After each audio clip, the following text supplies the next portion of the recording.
নমস্কার বন্ধুরা, আজকে আমি নিয়ে এসেছি মোমোর রেসিপি। ধনেপাতা কুচি, পেঁয়াজ কুচি, রসুন কুচি আর হচ্ছে কাঁচা লঙ্কা কুচি। আর এদিকে চাটনির জন্য বসে দিয়েছি টমেটো, শুকনো লঙ্কা, গরম জলে বয়েল হবে। আর এদিকে আমি মোমোর জন্য ময়দা নিয়েছি, সেই ময়দায় সামান্য পরিমাণে লবণ দেবো আর দিয়ে দেবো চিনি অল্প পরিমাণে, আর তার সাথে দিয়ে দেবো একটু আজিনামটন। এবার এর মধ্যে দিয়ে দেবো আমি সয়াবিন তেল, যেটাকে দিয়ে আমি ভালো করে ময়াম দেবো। আজকে আমরা ঘরোয়া পদ্ধতিতে মোমো বানানোর রেসিপি দেখাবো। এটা আমরা নিজেরাই করছিলাম নিজেদের খাওয়ার জন্য, আর সেটাই আপনাদের সঙ্গে শেয়ার করলাম রেসিপি হিসাবে। দেখবেন কীভাবে বাড়িতে বানাতে হয় মোমো, যখন কোনো কন্টেনার আপনাদের কাছে সেইভাবে না থাকে তবু কীভাবে বানানো যায়। আর একটা ডিম দিয়ে দেবো। এবার ময়দার মধ্যে ভালো করে মেখে নেব। এটাকে মাখলে এটার টেস্টটা একটু ভালো আসে। আপনারা চাইলে নাও দিতে পারেন, কিন্তু এর টেস্টটা সত্যিই খুব ভালো আসে। এবার অল্প অল্প জল দিয়ে এটাকে একটা ডো তৈরি করে নেব ময়দার। ভালো করে মাখিয়ে নিতে হবে। আমরা এই মোমোটা সবাই মিলেই বানাচ্ছিলাম হাতে হাতে। দেখো এরকমভাবে একটা ডো তৈরি হয়ে যাবে, সেটাকে আবার আমরা ঢেকে দিয়ে একটু রেস্টে রেখে দেবো, তাহলে ময়ামটা ভালো হবে। আর এদিকে গন্ধরাজ খোসার সবুজ অংশটা দিয়ে দেবো ওই মোমোর মধ্যে, মোমোর মশলার মধ্যে। এদিকে দেখো আমরা এখানে রেখেছি মাংস কুচি, তার মধ্যে পেঁয়াজ কুচি, লঙ্কা কুচি সব কিছু দিয়ে এবার আমরা মেখে নেব।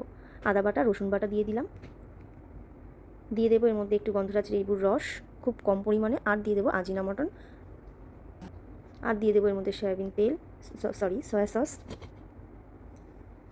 ভুল করে সয়াবিন তেল হয়ে গেছিলো, যাই হোক আপনারা ভুলটাকে ক্ষমা করে দেবেন, প্রথম করছি। আর এর মধ্যে দিয়ে দেবো একটু ভিনিগারটা অপশনাল, কারণ ভিনিগার যেহেতু আমরা এখানে লেবুর রস ব্যবহার করেছি, ভিনিগার না দিলেও চলবে। তারপরেও একটু আমরা হালকা করে দিয়ে দিলাম, কারণ লেবুর রসটা কম দিয়েছিলাম। এবার আপনারা স্বাদ মতো, আমার যেহেতু মনে হয়েছিল আর একটু লবণ লাগবে তাই লবণ দিয়ে দিয়েছি। এইভাবে আমরা বানিয়ে নেব মোমোর পুর।